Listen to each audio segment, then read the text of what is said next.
Et l'invité politique de France Info ce matin est Manuel Valls. Jean-Michel Apathy. Bonjour Manuel Valls. Bonjour. Vous avez pointé hier le manque de réactivité du gouvernement. Nous sommes toujours face aux événements climatiques, bien sûr, la neige et le verglas. Et on n'a pas bien compris qui vous visiez exactement. Non, j'ai pointé le manque de réactivité d'une manière générale. Mais ça n'existe pas de manière générale. Mais qu'on a constaté souvent, y compris quand j'étais ministre de l'Intérieur ou Premier ministre, comme si on avait, et c'est le sentiment qu'ont notamment les automobilistes, ceux qui ont été bloqués par la neige, comme si on avait notamment et tout particulièrement en région parisienne un problème d'anticipation.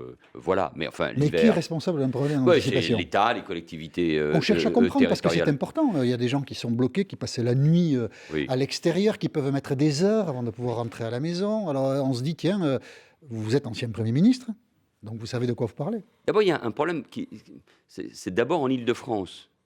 C'est là où vivent les élites, les journalistes, c'est de là où on parle. Il y a des problèmes ailleurs, il peut neiger aussi ailleurs. Mais Paris, l'Île-de-France, quand ça bloque, c'est évidemment une affaire nationale. Ça nous est d'ailleurs arrivé il y a un certain nombre d'années. Et ensuite, parce que c'est la métropole parisienne, avec, je pense, un vrai sujet lié au transport en commun, aux lignes RER, qui méritent, et des investissements sont prévus, mais ça mettra évidemment du temps. Et déjà dire ça, c'est insupportable pour les usagers.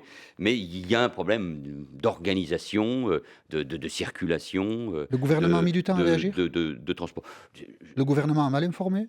La région Île-de-France a mal informé? Je pense qu'il y a eu un problème général. Je ne vais pas polémiquer, moi, ça ne sert à rien. Non. Mais il y a eu un problème général d'information. Je voyais que le porte-parole, d'ailleurs, du gouvernement, Benjamin Griveaux, l'admettait. Bon, donc ça veut dire qu'il faut à chaque fois tirer les enseignements de ces crises, de ces petites crises, même si, encore une fois, pour les usagers, c'est pénible. Il faut penser, dans ces périodes, évidemment, aux sans-domicile fixe, aux sans-abri qui peuvent vivre des situations difficiles, et le SAMU social est particulièrement mobilisé. Et puis, malgré tout, il faut surtout saluer tous les services publics de l'État, des collectivités territoriales qui se démènent sur le terrain. Bon, donc il y a un problème général, mais c'est tellement général qu'on ne sait pas quel problème il y a. Non, je pense qu'il y a un problème. Non, Jean-Michel Apathy, il y a un problème d'organisation, d'anticipation sur ces questions-là. Il faut le reconnaître, il faut surtout y apporter des solutions. Emmanuel Macron était en Corse hier, il a terminé un déplacement officiel de 2 jours en Corse, il était à Bastia, il a prononcé un discours réputé important, suivi attentivement par toutes les personnalités politiques en Corse, et Emmanuel Macron s'est notamment engagé à inscrire la singularité de l'île dans la Constitution. Il l'a donc formulé dans les termes que nous écoutons maintenant. Il y a tout d'abord le souhait que la Corse soit mentionnée dans notre Constitution. Ce souhait, je l'entends, je le respecte. Je vous annonce solennellement aujourd'hui que je suis favorable à ce que la Corse soit mentionnée dans la Constitution. Annonce solennelle du président de la République. La Corse sera mentionnée dans la Constitution. Vous voterez une réforme de la Constitution qui mentionne la Corse, Manuel Valls? En tout cas, je ne voterai pas cette partie-là. On verra dans quelles conditions cette idée-là pourrait s'inscrire dans la Constitution, à quel article et à quelle fin. Vous êtes opposé à l'idée que la Corse soit explicitement mentionnée dans la Constitution? D'abord, je veux tout de même saluer le discours du président de la République, les discours, celui d'Ajaccio à l'occasion de l'hommage au préfet Erignac, et hier, parce que je pense que c'était très important que le chef de l'État, sur la co-officialité de la langue, sur le statut de résident, sur l'amnistie des soi-disant prisonniers politiques, tienne un discours de vérité, de clarté, de fermeté, et disent non, même s'il a dit aussi des choses très importantes sur la spécificité insulaire, bien sûr, de la Corse, sur le fait qu'il faut rattraper le retard économique, et sur l'inscription de la Corse dans la Méditerranée, en rappelant sa culture, sa langue, aussi ses atouts. Mais je ne vois pas en quoi il faudrait mentionner la Corse dans la Constitution. La Corse, c'est pas un département d'outre-mer, c'est pas un territoire décolonisé. La Corse, c'est la République. Il n'y a pas une spécificité corse. Non, elle existe. Il y a une spécificité insulaire. Il y a une culture forte. Mais enfin, pardon, il y en a aussi ailleurs. La Bretagne, l'Alsace, le Pays Basque, Jean-Michel Apathy, oui, et puis d'autres. Et chacun pourrait alors à ce moment-là demander une inscription. Qu'il y ait des territoires ou des départements d'outre-mer qui soient inscrits. La Nouvelle-Calédonie, par exemple, a même un article de la Constitution transitoire puisque ce territoire pourra demander son indépendance ou pas dans quelques mois. La Corse, ça n'a rien à voir. C'est totalement étranger à J'ai tout entendu cela. ce souhait, a dit le chef de l'État. Il a tort alors sur ce point-là. Non, mais c'est le réel. Le souhait que la Corse soit spécifiquement... C'est une demande, c'est une exigence. Mais je l'ai entendu ce souhait, dit-il. C'est une exigence des nationalistes, de ceux qui aujourd'hui dirigent une collectivité territoriale qui a par ailleurs des pouvoirs. Nous leur avons donné. Vous ne regrettez pas ça? Non, pas du tout, puisque honnêtement, en Corse, avoir deux départements et une région, ça fait un côté absurde. Mais maintenant, les deux départements et la région fusionnés dans une seule collectivité, ça donne de sacrées compétences, de sacrés pouvoirs pour répondre aux questions économiques, sociales, de développement économique. Le président de la République rappelait à juste titre que le plan exceptionnel d'investissement que nous avions signé, que j'avais signé avec la collectivité territoriale, avec les collectivités territoriales, n'était pas encore totalement exécuté, que 400 millions d'euros n'avaient pas été exécutés. Donc, en effet, que les élus corses assument pleinement leurs responsabilités. Mais ce qui était très important comme message, et je crois que c'est ce que les Français demandent, c'est qu'on inscrive définitivement, s'il y avait le moindre doute, la Corse dans la France et dans la République. Et donc vous ne voterez pas de révision constitutionnelle qui mentionne spécifiquement sur ce point-là, la Corse? Non. Et puis, non, parce que c'est ouvrir la boîte de Pandore. Et je pense qu'on est dans un moment où il faut faire très attention à tout ce qui peut défaire la France. On va écouter rapidement la réaction de Gilles Simeoni, qui est président de l'exécutif corse, oui c'est ça, de l'Assemblée unique, président de l'exécutif de l'Assemblée unique. Et il était très déçu hier soir par les mots choisis par Emmanuel Macron. Ce discours, manifestement, est un discours très en deçà des attentes et des enjeux qui, à notre sens, étaient aux antipodes de la logique de réconciliation que nous continuons à prôner. Un discours qui était un discours de vengeance, bien plus que de paix. Un discours de vengeance plutôt que de paix, c'est une forme de menace? Réconciliation, vengeance, paix. On a salué la mémoire du préfet Erignac, tué par des nationalistes. L'État a assassiné des nationalistes. L'État raciste français aurait mis en cause les Corses. Je mets des guillemets, bien sûr, à chaque fois. Non, jamais. La France, l'État, est là, présent pour assurer le développement économique et la sécurité des Corses. L'État a même, depuis de nombreuses années, Lionel Jospin était alors ministre de l'Éducation, soutenu le corse, la langue corse qui est enseignée dans les écoles. Ça ne veut pas dire que tout est parfait, qu'il n'y a pas des inégalités profondes, il ne faut pas rattraper le retard. La spécificité de la Corse oblige évidemment, la spécificité insulaire, l'État à être solidaire, mais il faut faire attention à ces mots. Ce sont les nationalistes. Moi, je respecte beaucoup Gilles Simeoni, c'est un homme avec qui j'ai dialogué, mais attention à ces mots, c'est eux qui se sont mis dans ce piège et avec des exigences qui ne correspondaient pas tout simplement à ce que les Français attendent et à la place de la Corse dans la Constitution comme dans la France. Vous restez avec nous, 8h41, l'essentiel de l'info, Edwige Coupez. Évitez, si vous le pouvez, de prendre le volant. C'est la consigne de la préfecture de police de Paris. Alerte au verglas sur toute l'île de France. La N118 est toujours fermée entre Saclay et le pont de Sèvres. Le trafic des poids lourds, de nouveau interdit. Trafic quasi normal, en revanche, dans le métro. Il n'y a pas de bus en Essonne et en Seine-Saint-Denis. Et ailleurs, la circulation se fait bien selon l'état des routes. Rien à voir avec la police de proximité de 98 de Lionel Jospin. Voici la police de sécurité du quotidien version Gérard Collomb. Le ministre de l'Intérieur dévoile sa réforme cet après-midi. 10 000 créations de postes en 5 ans. Pas de phase de test, mais un déploiement immédiat dans une quinzaine de territoires jugés prioritaires.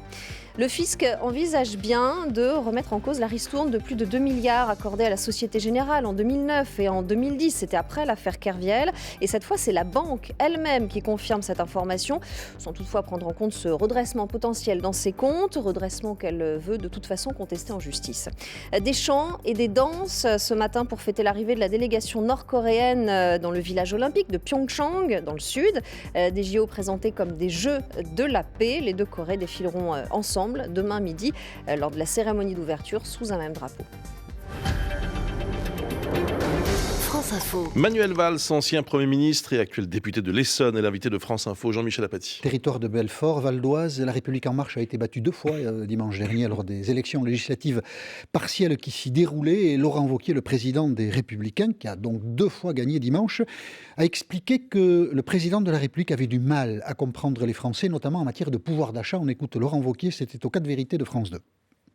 Au fond, il faut qu'Emmanuel Macron écoute ce que disent les Français et comprenne ce qu'est aujourd'hui leur vie quotidienne.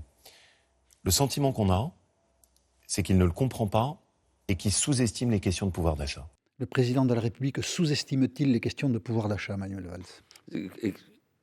Ce qui est extraordinaire en écoutant Laurent Wauquiez, c'est qu'on a le sentiment qu'on oublie tout, et notamment ce qui s'est passé au moment de l'élection présidentielle. Mais enfin, allons à l'essentiel, c'est-à-dire votre question. C'est gentil. Il faut entendre, merci Jean-Michel Apathy, il faut entendre les Français, bien sûr. D'abord, les avertissements électoraux, même s'il y a eu une très forte abstention, et ça se joue à quelques dizaines de voix. Mais vous parleriez d'avertissements électoraux ? Mais moi, je crois qu'il faut toujours... Non, c'est trop tôt. C'est vous qui l'avez dit. Hein. Oui, mais c'est trop tôt pour parler d'un avertissement général. Mais il faut toujours écouter les avertissements, les messages, ce que disent bien sûr les Français. Et il y a forcément de l'impatience, il y a de l'exigence, et c'est normal. D'autant plus que nous disons tous, et vous les premiers, mais c'est cette réalité, que l'économie s'améliore. En tout cas, les chiffres de la croissance, de la création d'emplois sont entendus par les Français. Donc chacun veut y avoir sa part en termes d'emploi comme de pouvoir d'achat. Vous l'expliquez comment ? L'impatience, vous avez dit, c'est tout. C'est la CSG qui augmente, le sentiment que beaucoup de taxes augmentent, les autoroutes augmentent. Parce qu'il y a la CSG qui a augmenté, ça avait été annoncé, expliqué, ça avait été dit par Emmanuel Macron pendant la campagne, personne ne peut être surpris. Il y a les taxes, et puis les baisses, ce qui va dans le sens du pouvoir d'achat, sur les cotisations, la taxe d'habitation, qui est une réforme majeure, très importante, vont s'appliquer progressivement. La taxe d'habitation, c'est seulement à l'automne. Donc il faut à la fois de l'explication, de la patience, et puis il faut continuer dans ce chemin, dans 3 directions. La défiscalisation des heures supplémentaires, c'était une de mes propositions il y a déjà 1 an. J'en ai déjà parlé, je crois, même à ce micro il y a quelques mois. Le gouvernement souhaite s'y engager, donc il faut préciser C'est vous qui les aviez défaites, le calendrier. Mais c'est François Hollande qui les avait défaites. Mais je fais partie de ceux qui ont dit que ça avait été une erreur et que les classes moyennes, les salariés, les ouvriers, ceux du privé, les salariés, ceux du privé comme ceux du public avaient été concernés, n'avaient pas compris cette mesure. Donc ça, c'est la première direction. La première, je pense qu'il faut continuer à s'engager sur l'augmentation. Il faut voir à quel niveau. Il faut utiliser en tout cas cet outil qui est la prime d'activité, parce que ça aussi, c'est du pouvoir d'achat. Et puis, il ne faut pas oublier tous ceux qui sont dans la plus grande difficulté. Il y a un plan pauvreté, un nouveau plan pauvreté qui est en train d'être travaillé. Et je crois qu'il faut vraiment engager la refonte des minima sociaux avec un seul minima, regrouper ces minima sociaux pour là aussi gagner en efficacité, en clarté, et toujours bien sûr avec l'idée du retour à l'emploi par la formation. C'est le grand débat qu'il y a aujourd'hui entre les partenaires sociaux. Mais il faut distribuer les fruits de la croissance. C'est ça l'idée. S'il y a de la croissance, les Français vont attendre la redistribution des fruits de la croissance, même s'il y a d'autres priorités. Je pense à la diminution du déficit public. Et en même temps, il faut de la méthode, c'est ce que le gouvernement fait, du temps, de l'explication, parce que, nous le savons, l'économie sort d'une période particulièrement difficile. Il y a les déficits que je viens d'évoquer, mais c'est normal, les Français, les classes moyennes notamment, et j'insiste, les classes moyennes attendent en effet du pouvoir d'achat. C'est ce que dit Laurent Wauquiez. Mais c'est ce que... Le classe moyenne... J'ai cru comprendre que Emmanuel Macron avait été élu, et notamment sur cette question-là du pouvoir d'achat. Et c'est ce que nous disons, tous, bien évidemment. Laurent Wauquiez a beau jeu de le rappeler. Dans ce contexte, Manuel Valls annonçait un plan de départ volontaire dans la fonction publique, 120 000 agents. C'est une bonne chose ou c'est une annonce maladroite ? D'abord, c'était là aussi un engagement d'Emmanuel Macron. Mais je vais vous dire peut-être mon sentiment plus général. Je pense qu'avec la fonction publique, il faut être attentif, il faut faire attention. Oui. En plus, on l'évoque quand il y a un épisode neigeux et climatique difficile. On a besoin de ces fonctionnaires. Ce sont des fonctionnaires dans la police, dans les prisons, dans les EHPAD, dans les hôpitaux, dans les EHPAD et dans les hôpitaux qui se mobilisent. Et d'une manière générale, la nation, la France, s'est construite avec cette colonne vertébrale qu'est l'État. Et l'État, c'est la fonction publique déconcentrée, décentralisée. Et donc, d'abord, c'est un message d'amour, en tout cas de considération vis-à-vis des fonctionnaires. Il faut d'abord insister sur les missions des fonctionnaires. C'est quoi aujourd'hui le rôle de l'État ? Je pense que nous tous, trop souvent, nous avons uniquement parlé des fonctionnaires comme s'ils pesaient, comme s'ils coûtaient cher, comme si c'était un poids pour l'économie française, sans jamais parler de leur mission, du rôle de l'État, de son organisation territoriale. On a besoin d'un État davantage déconcentré. Il y a des fonctionnaires dans les collectivités territoriales, on parlait de la Corse, donc c'est au plus près des attentes et des besoins des habitants. Et c'est ce débat qu'il faut ouvrir, plutôt que de commencer par le sentiment donné, par le sentiment d'une forme de punition, de coup de bâton, qui ne me paraît pas aller dans le bon sens. Donc, il faut considérer les fonctionnaires et engager une réforme profonde de l'État. Et c'est cette réflexion qui, d'ailleurs, préside aux travaux de cette commission sur l'État. Je ne veux pas surinterpréter vos propos, mais ils sonnent comme une critique vis-à-vis de l'annonce qui a été faite en fin de semaine dernière. En tout cas, de méthode. D'un plan volontaire de départ. C'est une critique, on peut le dire. En tout cas, oui, en tout cas, de méthode. Je pense que ce n'est pas comme ça qu'il faut faire les choses, et il faut le faire dans le temps, même si, encore une fois, c'est difficile, je le sais bien, parce qu'il y a des contraintes budgétaires et financières. Mais attention, une vision trop libérale du rôle de l'État. On a besoin d'un État fort, on le voit avec la police, et solidaire. Et la République, pour moi, elle est laïque, mais elle est solidaire et sociale aussi. Je suis sûr qu'Édouard Philippe et Gérald Darmanin vous auront entendu, et peut-être même vous répondront-ils, Manuel Valls. Vous restez avec nous, 8h50, l'essentiel de l'info, Edwige Coupez. Des gilets pare-balles nouvelle génération, des treillis ignifugés, de nouveaux blindés, près de 300 milliards d'euros consacrés aux armées d'ici 2025. La loi de programmation militaire est présentée ce matin en Conseil des ministres. Une priorité, améliorer les conditions de vie des soldats avec notamment des logements et aussi des places en crèche. Alerte au verglas, l'Ardèche à son tour est placée en vigilance orange, tout comme les 8 départements d'Île-de-France. Il fait entre -12 et -3 ce matin autour de Paris. La préfecture recommande du coup de ne pas prendre le volant si vous pouvez, bien sûr. Le stationnement résidentiel est gratuit dans la capitale. Le trafic est quasi normal dans le métro. 2 trains sur 3 circulent en Île-de-France et les TGV roulent au ralenti vers l'ouest. Alerte à la grève générale en Corse la semaine prochaine. C'est un appel qui a été lancé par 3 syndicats étudiants de Lille pour dénoncer la fermeté d'Emmanuel Macron. Le président rejette les revendications des dirigeants nationalistes. Non à la co-officialité de la langue corse et au statut de résident. Seule concession du président, la reconnaissance d'un statut corse dans la Constitution. Lyon est qualifié pour les quarts de finale de la Coupe de France. Caen, Chambly et Lens décrochent aussi leur ticket. Et l'aventure s'arrête pour l'US Granville. La petite équipe de National 2 ne jouera pas un deuxième quart de finale. France Info. Manuel Valls, ancien Premier ministre, député de l'Essonne et l'invité de France Info, Jean-Michel Apathy. Je voudrais qu'on évoque les migrants à Calais au travers des prises de position de l'animateur Yann Moix, qui est tous les samedis soirs avec Laurent Ruquier sur France 2 dans l'émission On n'est pas couché. Il est en train de tourner un documentaire qui va être diffusé par Arte ce printemps et il dénonce l'attitude des forces de police sur place en des termes qui sont tout de même, ou qui alertent en tout cas. On écoute Yann Moix qui parle donc des forces de police à Calais. Pourquoi est-ce qu'à Calais, c'est la fête à Neuneu ? Pourquoi est-ce qu'à Calais, on gaze ces jeunes exilés du matin au soir ? Pourquoi est-ce que l'utilisation d'extincteurs lacrymogènes est entrée à Calais dans la normalité ? Donc ce n'est pas un coup de gueule, c'est un scandale qui est un scandale d'État où je demande au président de la République, s'il ne sait pas ce qui se passe, de véritablement faire une enquête. Voilà, c'était sur CNews ce week-end. Scandale d'État. L'attitude des policiers est un scandale d'État, d'après Yann Moix. J'aime bien Yann Moix. Moi, je respecte les cinéastes, les journalistes, les intellectuels qui peuvent s'insurger ou qui viennent soutenir les migrants, les réfugiés. Mais tout cela me paraît très excessif. J'ai filmé, dit-il. Et des mots. J'ai des images. Eh bien, je crois que le préfet, d'ailleurs, du Pas-de-Calais, lui a répondu de manière très claire. Moi, je veux rappeler que les policiers et les gendarmes travaillent dans des conditions extrêmement difficiles.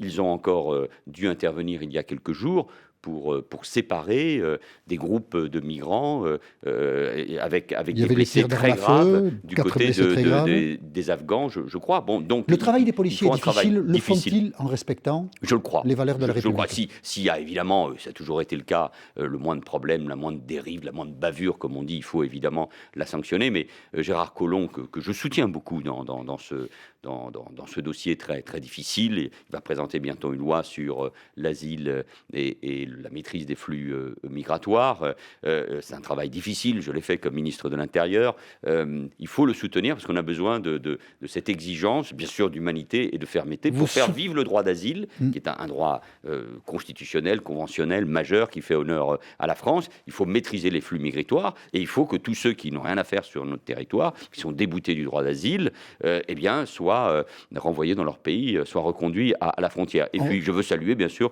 les forces de l'ordre qui font un travail particulièrement difficile. On regardera attentivement quand il sera diffusé le documentaire de Yann Moix sur ce sujet. Vous soutenez aussi Gérard Collomb lorsqu'il rédige sa circulaire et qui porte atteinte au sanctuaire que représentent les centres d'hébergement d'urgence. Mais les centres d'hébergement d'urgence ne sont pas un sanctuaire. Ça l'était de fait. Non, mais ce n'est pas un sanctuaire. De fait, ça l'était. Que les services de l'État, pas la police, puissent, avec les associations, avec les Cette circulaire les ne ONG, me choque pas. Non, elle ne me choque pas, je la soutiens, comme je soutiens le texte actuellement en discussion sur l'asile, qui est un texte technique très particulier, sur des questions notamment de rétention, qui passera la semaine prochaine à l'Assemblée nationale. On a besoin de ces textes, encore une fois, pour conforter le droit d'asile et en même temps pour donner les moyens à l'État d'être efficace, parce que au fond, ce que ressentent nos concitoyens, et depuis des années, il faut parler modestement de ces questions, c'est que on accueille, et ça, il faut le faire, mais qu'on est incapable de reconduire à la frontière les déboutés du droit d'asile. Donc on a besoin de cette fermeté et de cette efficacité. Vous êtes député élu dans l'Essonne. Je ne sais pas si vous siégez souvent à l'Assemblée nationale, mais en tout cas le président de l'Assemblée nationale. Oui, j'étais encore hier en commission des lois. Oui, je peux vous le confirmer. François de Rugy, à l'armée de l'absentéisme, il est décidé à frapper au portefeuille. On réécoute François de Rugy. Je proposerais que l'on applique strictement les règles de sanctions financières pour celles et ceux qui, en effet, seraient des multirécidivistes de l'absence. S'il y a une absence à plus de 2/3 des scrutins, eh bien, à ce moment-là, ce sera 4 320 € d'amende. Voilà, c'était sur BFM dimanche. Vous soutenez François de Rugy ? J'ai porté la loi sur le non-cumul des mandats. Aujourd'hui, on n'est que député ou avec un mandat non exécutif. L'organisation du travail parlementaire doit permettre à tous les députés d'être là, et notamment 2/3 dans l'hémicycle, dans les commissions. Je pense que les députés doivent être à la hauteur du mandat qui est le leur. Pour les sanctions. Vous êtes là, vous êtes... Oui, vous êtes là, vous ? Oui, je ne suis pas sanctionné, je vous le confirme. Vous étiez là quand M. Schaubleu, Wolfgang Schaubleu était... non, je n'étais pas là. Non. C'est ça qui a mis en colère François de Rugy. Oui, c'était sur ce lundi. Oui, ça, c'est vrai. Mais peut-être que les uns et les autres, peut-être que c'était à François de Rugy de le faire, n'avons pas été suffisamment alertés sur l'importance de ce rendez-vous. Non, mais... Défaut d'information, comme au début de l'émission, nous l'évoquions. Non, mais Jean-Michel Apathy, votre ironie me fait toujours plaisir, me touche tout particulièrement. Et en même temps, précisément, il faut faire attention à ce qu'est l'Assemblée nationale, au respect. Mais vous le soutiendrez dans les sanctions financières, François de Rugy, parce qu'on a vu que mardi, en bureau de l'Assemblée, il a été très sévèrement chahuté par les présidents de groupe, notamment, qui ont jugé qu'il n'avait pas à dire ce qu'il avait dit. Il a pris des décisions importantes que je veux saluer sur l'interdiction de tout signe religieux dans l'hémicycle. Voilà. Oui. D'accord. Voilà, donc c'est aussi des décisions que vous soutenez. Importantes, absolument. Vous êtes membre de la République En Marche, pas encore ? Je suis apparenté. Apparenté, c'est pas. Non, je ne suis pas membre. C'est un statut curieux, apparenté. Vous n'êtes pas membre, vous ne payez pas la cotisation. La carte. Vous n'avez pas la carte. Je paie la cotisation au groupe parlementaire, parce qu'il faut rentrer dans ce détail. Non, j'ai quitté le Parti socialiste au mois de juin, et une forme de liberté. Vous regardez le débat du Parti socialiste ? 4 candidats ? Oui, grâce à vous, de loin. De loin ? Oui. de très loin. Vous les connaissez tous les quatre? Oui. Il y en a un qui a vos préférences? Vous aimeriez que l'un Non, mais à d'entre partir eux... du moment où j'ai quitté le Parti Socialiste, je ne vais pas rentrer dans ce débat. Et puis, d'une manière générale, au-delà du casting, et puis de l'affection que j'ai pour les militants, les sympathisants du Parti Socialiste, les électeurs, bien sûr, et l'histoire qui a été la mienne, je pense que le cycle de la social-démocratie, de ce qu'est le Parti Socialiste, ce cycle en Europe comme en France, est terminé. Je pense que le Parti Socialiste a terminé son rôle historique et qu'il faut reconstruire quelque chose de totalement différent. Le Parti Socialiste est mort, donc il faut construire autre chose qui est le social-réformisme. Mais la social-démocratie a terminé son fin de cycle. Ça, je le crois profondément. Merci beaucoup Manuel Valls. Bonne journée à vous. Bonne journée à vous.